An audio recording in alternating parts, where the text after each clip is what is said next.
Or how can I Kraye, use that to, what are some ways that we can? yeah, what are some ways that Kraye can help? And I've experienced no one is supporting and helping a lot of things happen in the world. And I have it that we can help the future with there being more super cooperators in our lives. And I want to find more game theoretic incentive landscapes, game theoretically informed landscapes, where other friends can cooperate more effectively on longer term time horizons together. There are times it's like looking at one of these little alien creatures and it's doing its little alien thing, and for some reason it's really cute. It's an alien. It's a real live alien, but it's really cute. I have no idea what I if I stopped and slowed it down and parsed it out and probably rearranged a couple of the sentence phrases, I could understand what you said, and I'm really happy now. So Okay, I think that I'm would be the here. desired effect. I'm. What do you want? Okay. I'd like fast to be able to get in touch with what I want faster. Right now it feels like I have to really feel in to what's going Okay, on in my body. okay. So what you want to do is you want to practice wanting. So wanting is a human thing, right? The philosophy that you're going to have, that you're going to take is, if I can understand the question, my brain creates an answer. Okay, so what you want to experience is that wanting means that there's in my world that there's a lack of something, and you want something to deal with that lack of. So what you're going to do is you're going to practice really small things. The next time you go food shopping, do not take your dietitian's notes. Do not take your vegetarian notes. Go around and put your hand over the objects. And when you get a different sensation on your hands, that's wanting. Take that thing, make a meal out of it. Because right now, I believe, this is my theoretical construct, is that for the important things in your life, you don't actually experience the want. It's just like, oh, I'll have some pepper. And so what we're trying to do is we're trying to narrow it down to say every choice I make is the result of a want. Every choice that you make is the result of a want. Oh, that's beautiful.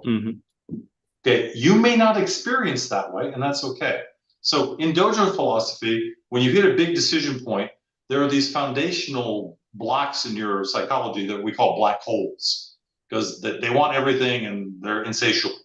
And the black hole things are usually like, I'm a piece of shit, I'm lovable, I'm attractive. There's something you were taught when you were a kid, and was probably because of the things that you did.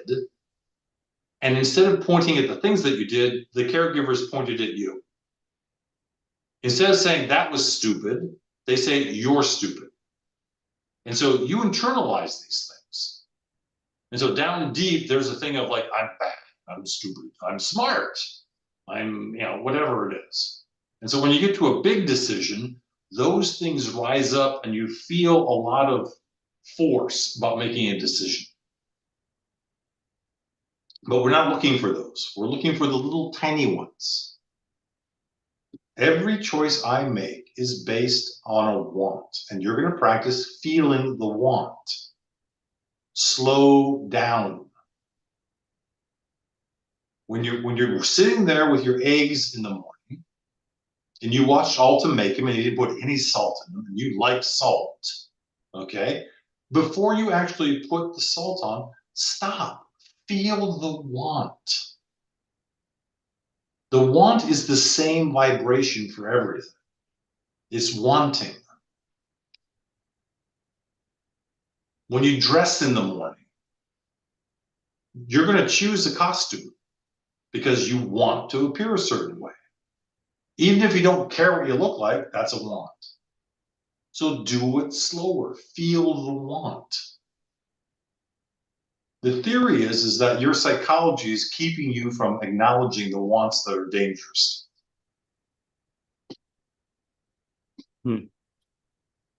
So would you then extend it beyond, like, how would you move past the small things?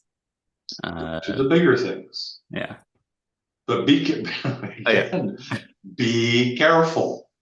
Because if you go up that little crack in the dike there and you put a lot of attention on it, it may bust wide open. What does Do it that? slow. Okay. It means you could find yourself, assaulting policemen or Hmm.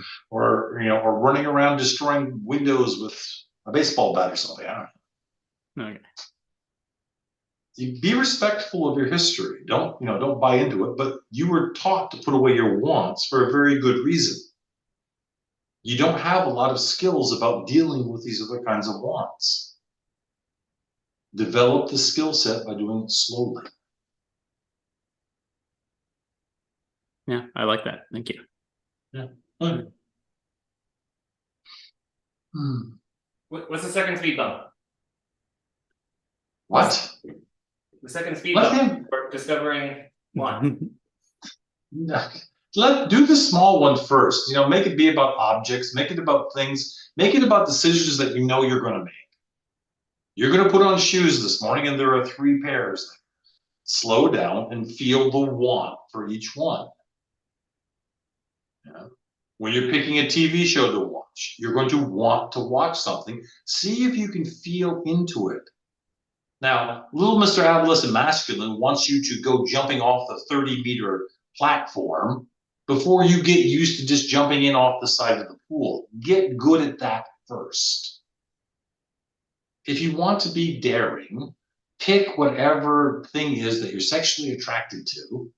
Don't say or do anything. Just let yourself feel into the want.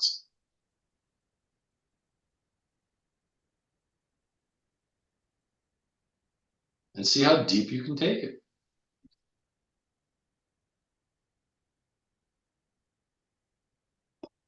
Okay, and then what next after like no one does that for a week? Yeah, I feel like I'm moving in that direction already. Like I've been doing practices that are like that, not as intensive, and I like the ones you suggested. But I am interested in what's next as well. First, so once you get want down, okay, then you're going to start playing with what's the difference between my public face want and my private face want. Remember, white belt is about what is. You're not trying to fly to the moon. You're trying to find out what's really real for you as a character. And so once you're okay with the low level wants, yeah, I want this much salt. This is what it feels like to want salt. Okay. You can try to hold it. You can have somebody put your head underwater in a swimming pool, and you'll find out what wanting to breathe feels like. You can play with that. That's very intense. And then, so we want to move you along the things so that you can start feeling the things that are forbidden to you. And you're going to find out what those wants are, what that feels like. You're going to allow yourself to want the things that you try to keep hidden from everyone.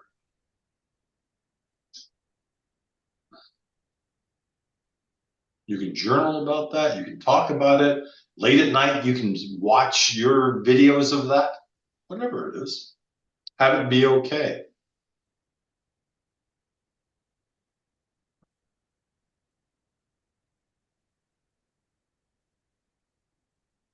Yeah, I feel like I keep wanting to ask what's next. No, you don't. You do, but it's like, then you die. Okay. Just deal with those. And it can get really silly sometimes. I didn't know this, but I was really ashamed. I used to watch Chinese kung fu movies.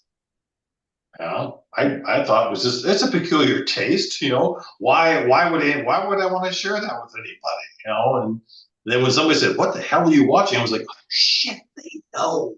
I was like, what the fuck is that?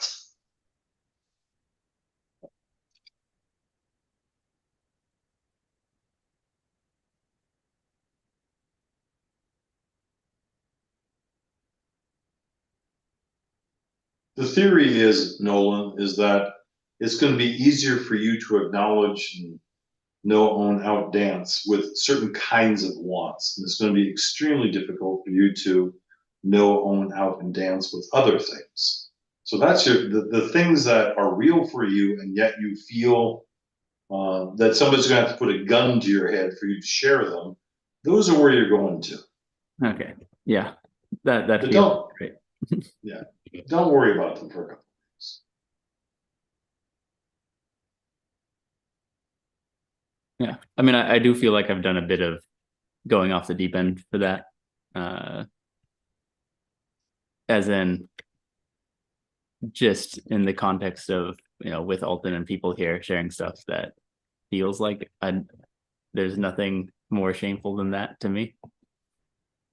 Yeah, so there's a difference between outing and dancing with. I like that. So yeah, you might say that you have a fantasy about this, and this, and people are gonna go, oh my God. And then there's quite another thing about actually dancing with. It's the difference between telling people you're gay and engaging with people as gay.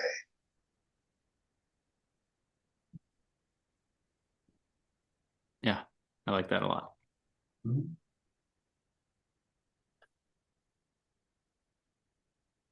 Are there any containers that you see that we could support with integrating this more? Or other things that no one may want? Yeah, every morning have him wake up and tell you the 10 things he's going to explore today. Oh yeah, idea listing. Perfect. Come on. Yeah, Come on, this is I am already doing idea listing, so that is Idea listing just applied to wants. That sounds great. Yep. Okay, I love it. You know what he can do if you now Nolan, remember, you want to take this slow enough so that you don't end up in a padded cell sometimes. Well, he's just naming them. He's not acting on them necessarily. Right. So if you can, Nolan, if you want to do the 10 every day, every morning at lunch, at breakfast, or whatever his thing, you put the list. The list goes from easiest to hardest. You don't have to finish the list. Don't let him con you into being the adolescent do your list thing. Part of this job is to learn to self-regulate, is to learn that it's okay to say no. That being bullied or being cajoled into doing something or seduced into something, you need to have the experience of drawing the line and saying, that line is there and I'm not crossing it because I say so. I don't have to explain it to you. This is my line.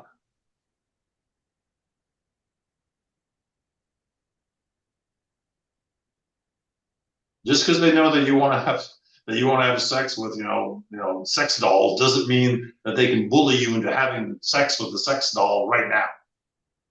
Okay? Your job is to out it. And then to dance with the ones that you want to dance with. Own your no.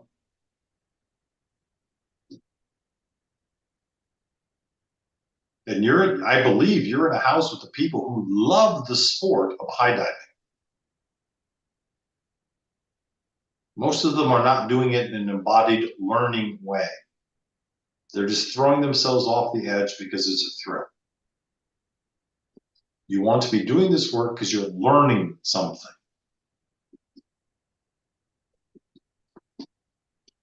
Impact is not learning.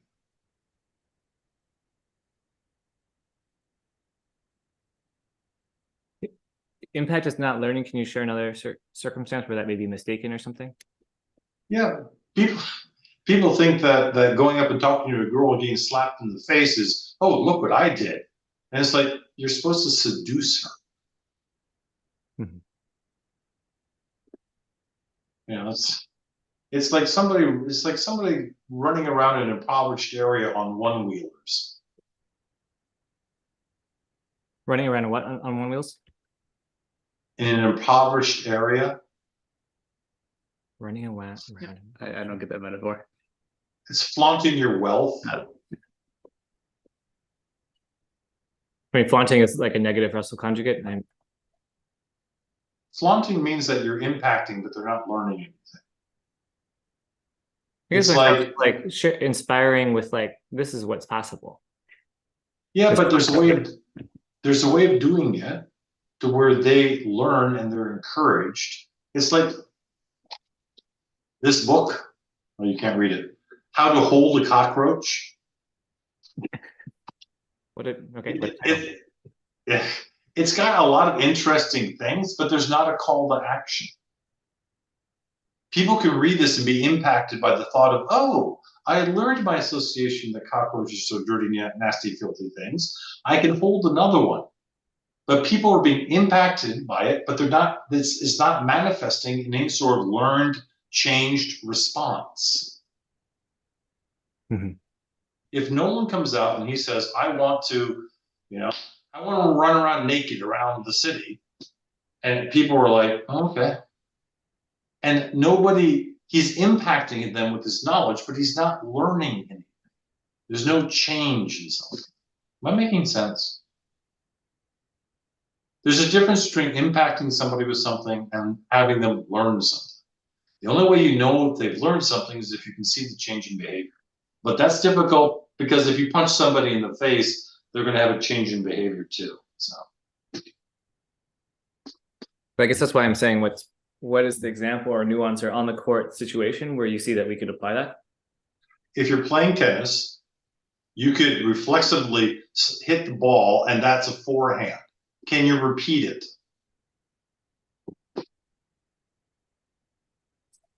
Maybe that metaphor was too literal. I'm still trying to. Okay. Do. You hit. I want to. We're on a tennis court. Yeah.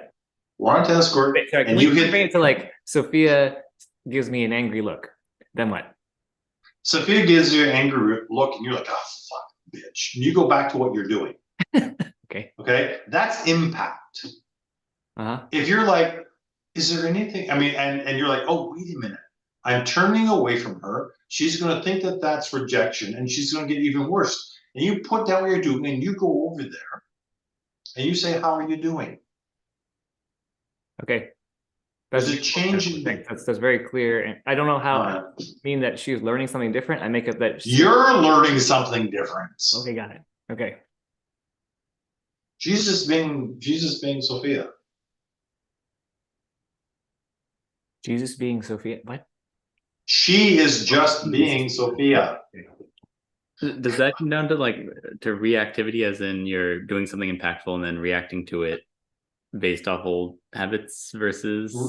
Reactivity is a historical interpretation of what's happening to such an extent that your emotional reality is hijacking your frontal lobes.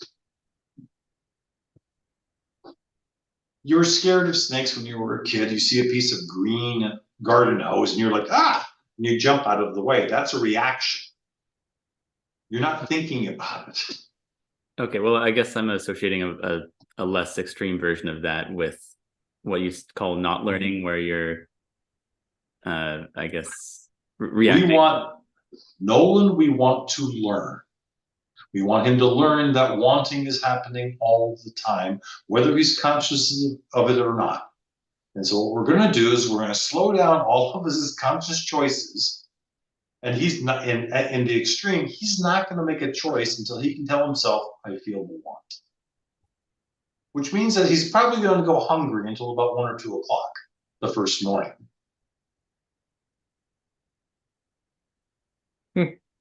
Olin's going to come out. He's going to sit down right where he sits down every day for breakfast. And he says, okay, guys, not making any conscious decisions here. Not going to move until I can feel the want. And 4 hours later, they're walking by. And he's still sitting there. He's sweating. He's looking like he's burned, 7,000 calories trying to feel the want. The eggs have all congealed and they have a hard crust on them. And, but he's like, don't take it away.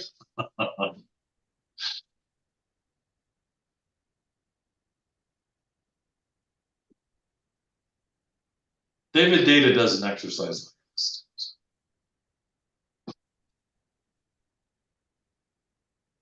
I like to think that I don't sit in those scenarios because I know that my animal body wants those things, and I'm like proactively or preemptively handling those wants or needs so that I can want more nuanced things in the world to play long-term games with longer term people, and that I'm only going to have that if my animal body feels sated and it's going to consistently be fed. Yeah, but and I'm like, you're probably not feeling want at all. So Alton, the challenge for you is how do you feel want from your balls? Typically, those are just very carnal I desires. don't know. I can understand how you're going to say, I think that this is a desire from my animal instincts, and I'm going to have sex with you now. Lottie dotty dotty dotty dotty dot. Thank you very much. And I'm like, that's not an expression of a ball want from my perspective. Okay. Yeah, this doesn't occur to me as the appropriate context to exercise that particularly. It all depends who your partners are. Yeah.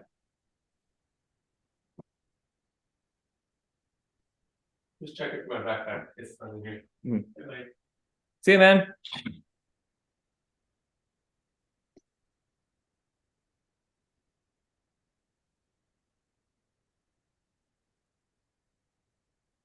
You're wanting to learn about wants, and you want to start acting from your seeing if you can tune in when it's safe to tune in more to your wants than your intellectualizations. Your intellectualizations is that person's not going to want to hear how I want to suck their toes right now, and they're going to slap me. And you know what? I'm in the Alton house, and they've all said that we can talk about anything, and I might get slapped, but my practice is to go with what I want. And so you're going to say, you know what? Right now, I'd really like to suck your toes, and you're going to go like, and they're going to go, that's nice, or they're going to take off their shoe. I don't know.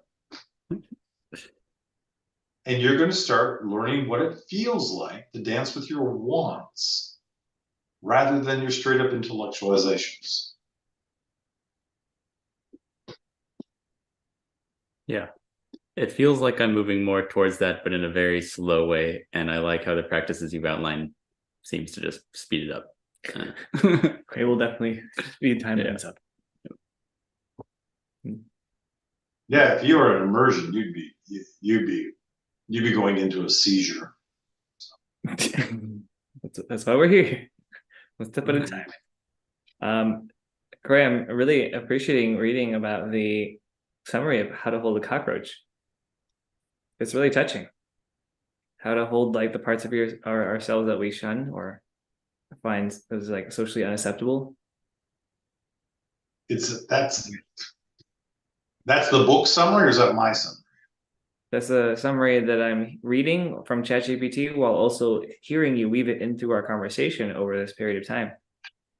Yeah, like I said, from my point of view, there are valid bits in there, but it's not a call to action. It's what a lot of good, sensitive, new age thought seekers, or truth seekers would like the book, and they would read it and they would talk about it a little bit, and they put it in their bookcase, and they would never change.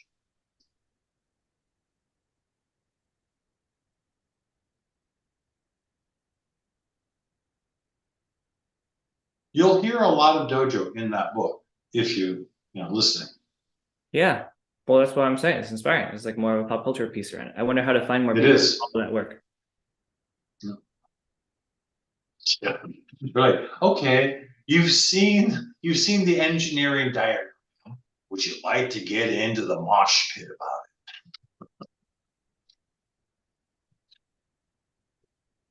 about That happens every night. it? No. Thankfully. What else? Yesterday I met Sam Altman and had opportunities to ask him questions, and I was like, wow, I wonder what question I could ask, or like what would have like maximal impact for all future versions of humans or Altons or Sam.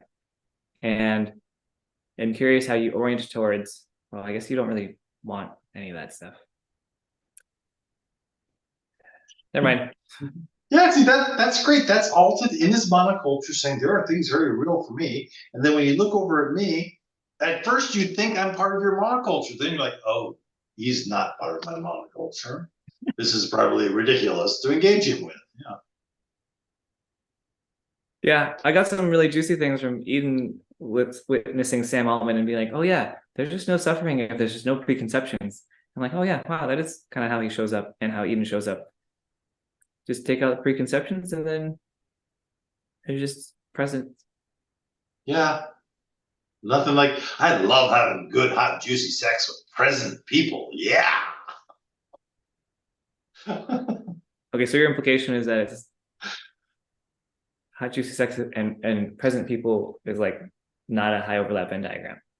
Yeah, for me, it's like, do I want a bunch of, you know, are the people who are practicing being present, are those the people I want to dance with? Do I want to have sex with? Are those the people I want to cook with?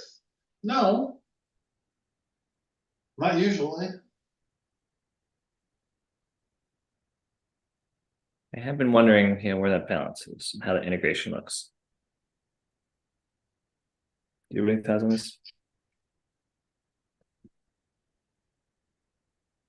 Kind of like really nascent ones. Yeah. I guess to clarify, it's the distinction between, or how I've been thinking about it in the context of talking. Nolan, what do you really want to say right now? Not what does your head want to do to lubricate the hand jobs. What do you really want to say in response to Alton's question?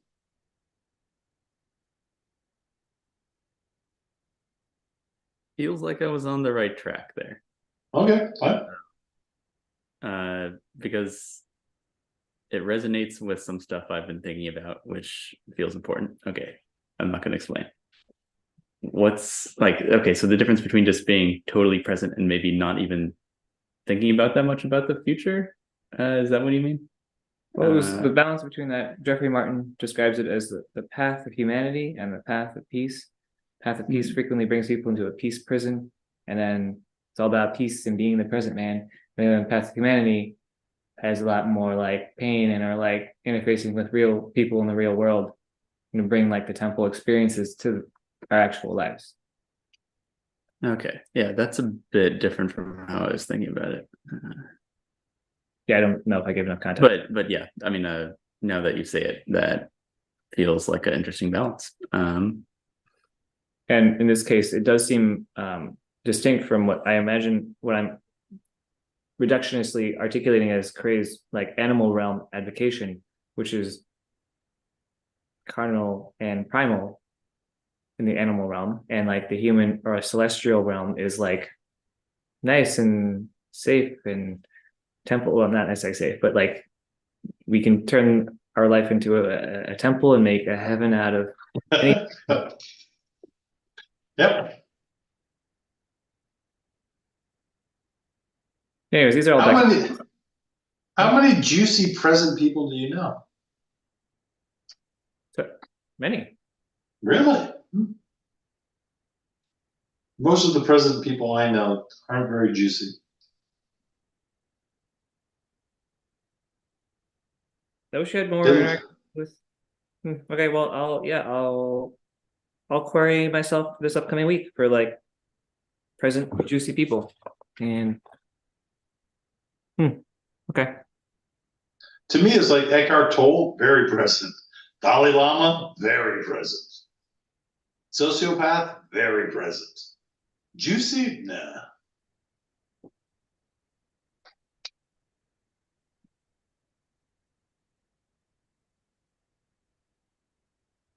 And how do you think about juicy in this context?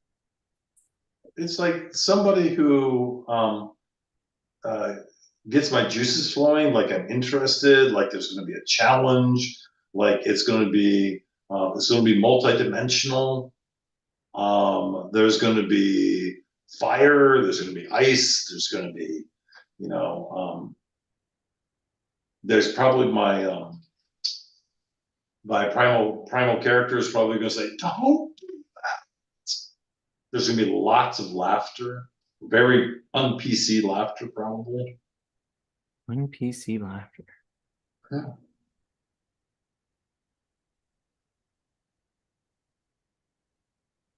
There's going to be a huge sense of aliveness.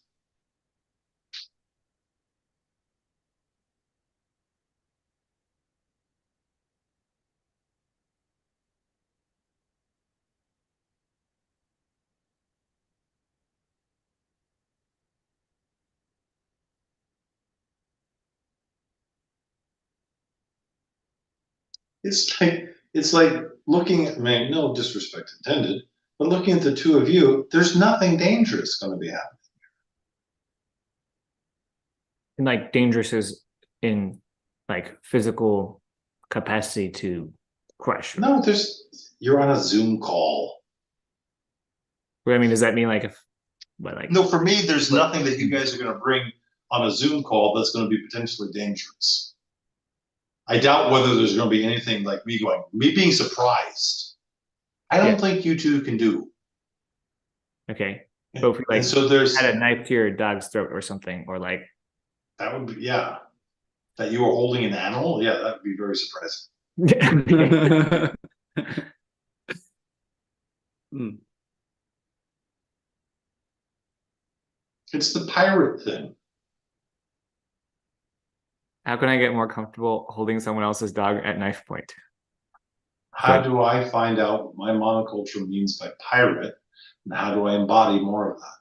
Yeah. Okay. Well, so one that really stood out to me last week was what would be worth killing for, and what would be worth dying for, and how that could be related to something that Nolan and I could like take on more in this particular next week chapter in our lives. I think just having, I think you're going to like trying to squat 7,000 pounds. SWAT 7,000 baboons. What? 7,000 pounds. Pounds. Okay. Man, it's audio. Yeah.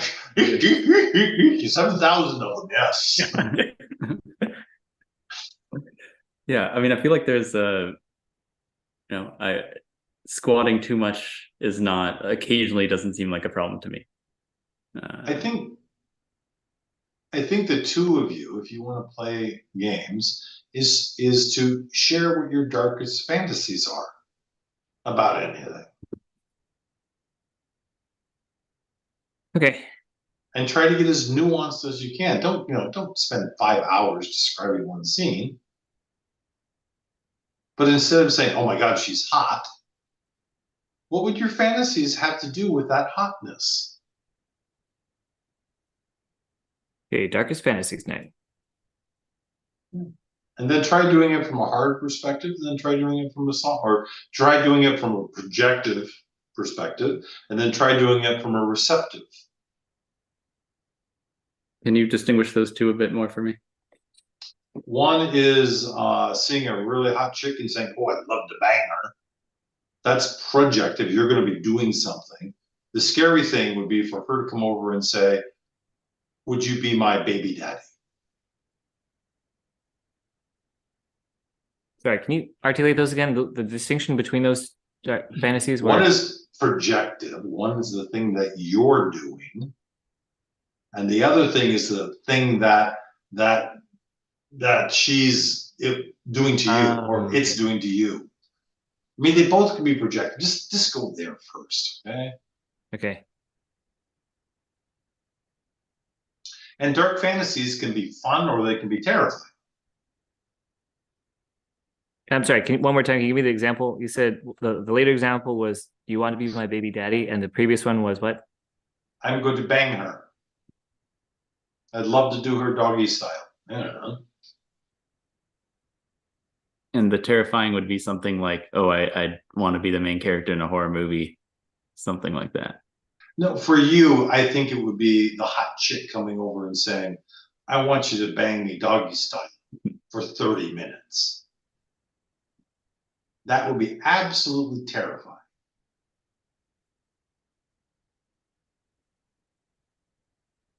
Because she's so god dang attractive that you know you're not going to last 4 minutes. And she was quite clear that 20 minutes is the minimum. And again, I'm just making this stuff up. A lot of times, what the adolescent masculines think is the most terrifying is the being done to in a bad way. But most of the time, the really terrifying stuff is being led into a gentle bigness. A gentle bigness. Yeah. She wants to get married. She wants to have kids. They're asking me to lead the workforce at work. I'm going to go work on Habitat for Humanity. I'm going to work in a soup kitchen. Go volunteer at an old folks home. I'm going to listen to stories. I'm going to work hospice. The things that actually lead to your heart getting bigger. What leads to your heart getting bigger for you? For me, I don't have a heart. What? Then why would you use that as a criteria for? Because I can see what's happening in other critters. Other... What makes my heart get bigger? Dogs. Okay, you described you said like if you look out the window and you see like Jane having a good time in the garden. Is that related? I don't know if that's. There's a lot of joy that comes up there.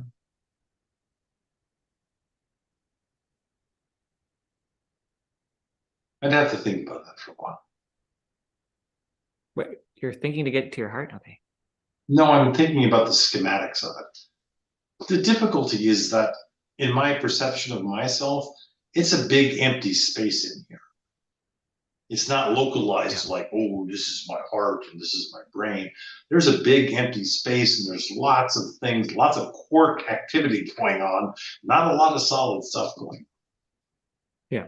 And I have to translate between what I think you mean by heart and what I mean by heart. Okay. Well, what did you mean by heart when you were talking about all of the charity work style? For you, it's being appreciated in a non-important way. Like what your character, I need to be rough and tough, and having a woman. I mean, this is me making a story. Being there with an old woman who's dying, and after 3 or 4 visits, her holding your hand and say, "Thank you. Your presence is making my dying so much easier." I think Alton would wall that off. You would probably let it in. You wouldn't want to, but it would get in anyway.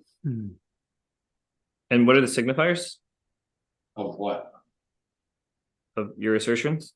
That You're typing.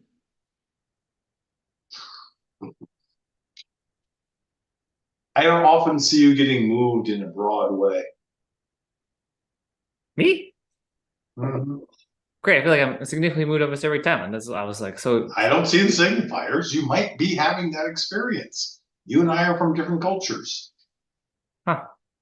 I'm much more from Nolan's culture, I think. Or that's the story I tell him. What?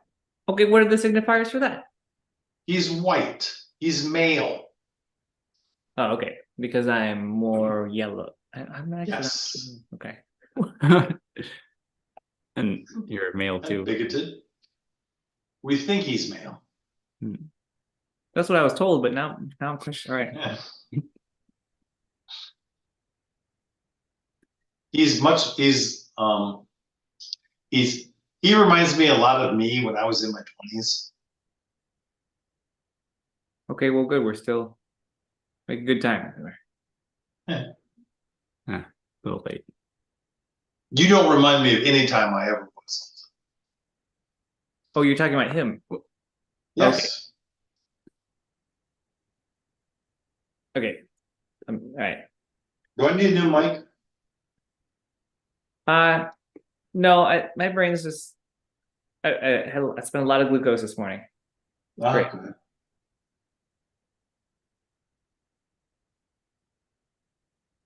Okay. Well, we have some other friends coming by later, and I'm wondering are there any other containers to generate together. I think that's a pretty good starter pack. I feel really supported. So Nolan, he talks about containers, generating containers. Your job is to find out what you want.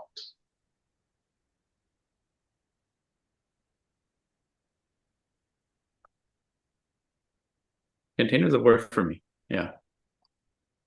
I'm just saying that he's really good at orchestrating his life right now by the containers he wants to build. It is a want of his.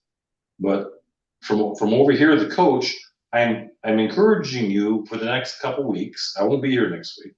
The next couple weeks, practice making things happen because Nolan wants them to happen. There may be a container or two, fine. But see if you can practice wanting. Don't do it because it's a good idea, unless it's going to make you a lot of money, which buying Bitcoin 4 years ago would have. Oh man, that's been, yeah.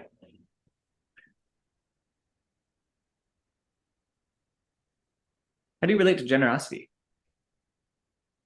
I'm wondering how to be generous sustainably. And I think I'm definitely very generous, and I think it's very pro-social and very positive some. Yeah. You want the rules for being generous? I'm still experiencing myself as like maybe stingy, and I'm like, so I'm just interested in your relationship to generosity. What'd you say? People think I'm very, very generous. I don't feel like I'm being generous. I'm doing the thing that I think should be done. Yeah, I mean, I know you described like fit and flow.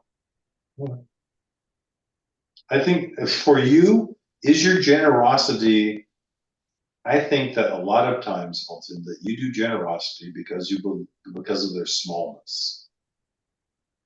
I definitely used to a lot, and I probably still have some patterns that are entangled in that pattern. Mm-hmm. No, I don't understand what your question is. I'm wondering how you relate to generosity, or you experience yourself like that. But I think you answered it. We're just saying you just don't experience yourself that way. You just are in service of what wants to happen. And I recall now you're sharing about fit and flow. I'm slightly interested in your frame by frame around how you sense into fit and flow, or how that occurs for you. And I also want to have Nolan share if there's something that's there for him. Sometimes he has eyebrows like that imply to me there's something that he's sitting on. Is that true, Nolan? Oh, no, I'm just waiting to see if I want to interject at any point. Yeah, he's practicing. In the beginning, I was first practicing flow, and I did my analytical research and understood it. And then there was things that were coming up that I could identify as choice points. But it seemed that the way to go was independent of what I wanted or what I didn't want. And I was very confused by that. I want this.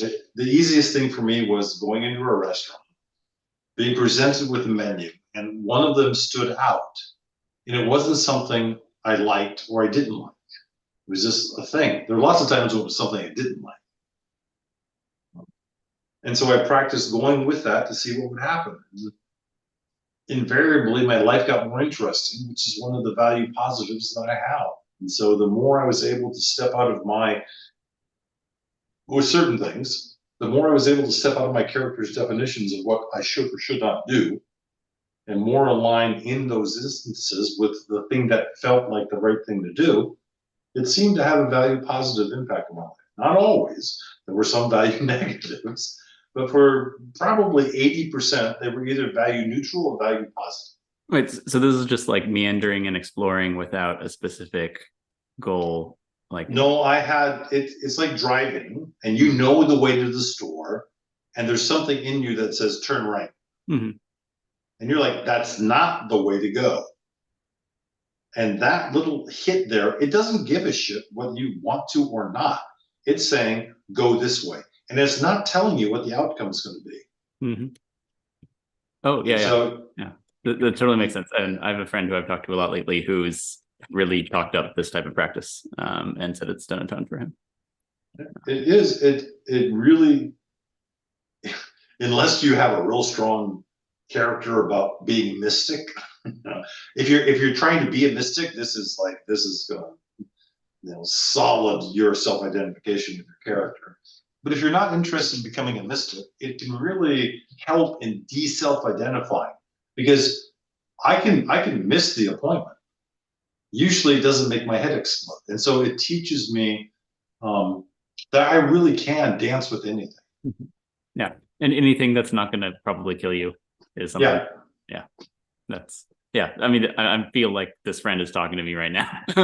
And it's awesome, seeing two different people come to the same conclusion. And yeah.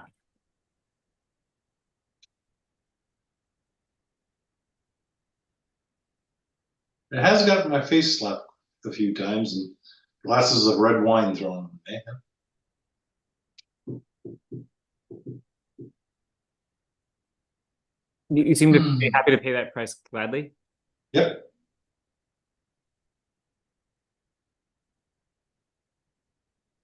I mean,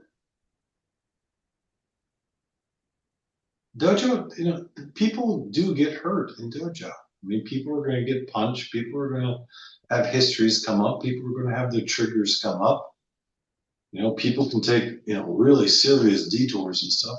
And as far as I can figure out, that's part of the price. That's part of the life isn't fair. It's not safe. Everybody dies in the end. And part of the things is trying to come to grips with, theoretically, anything that's in you, you've already handled. Any emotion, anything that's happened, you may not have handled it in the way that you wanted, but the experience has already presented itself to you. You've already ingested it.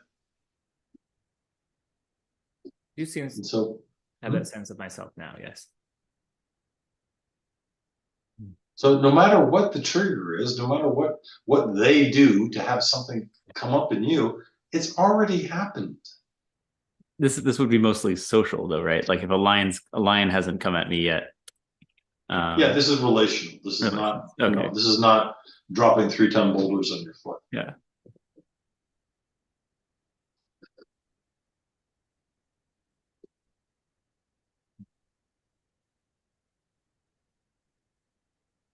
Wow, Craig, I feel very productive and juiced. Good. I hope you have a great evening. Thanks, man. Any things you would think about when you would like make food for a whole bunch of people? We just are trying that on this week, and I'm about to do my cook shift. What's the objective? Have more Slack together as housemates, and like really look forward to having quality time together. Economies of scale of saving time on an objective layer, and like more community-ness. What's the function of having a meal together? Joy. Community. So then if you sat around with Doritos and Cool Whip, that would be okay? There's a sense of, there's a deeper joy in knowing, if my friend made the Doritos factory and Cool Whip plant and sold the, chemist who made the formula, then maybe that'd be, yeah.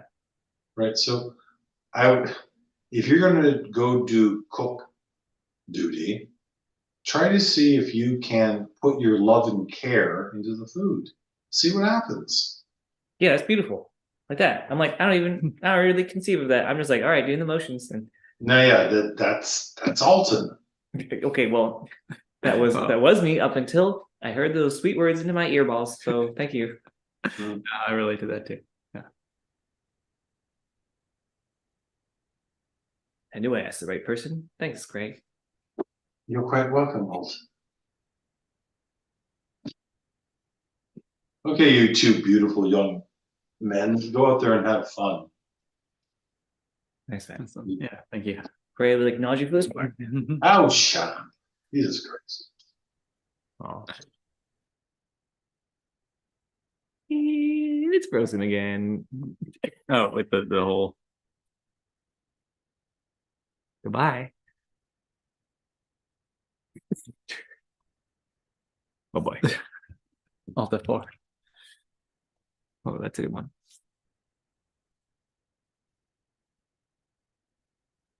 Roll off delete. Hit the power button. That may be what this has to come down to. Oh, No. Now it's over here. So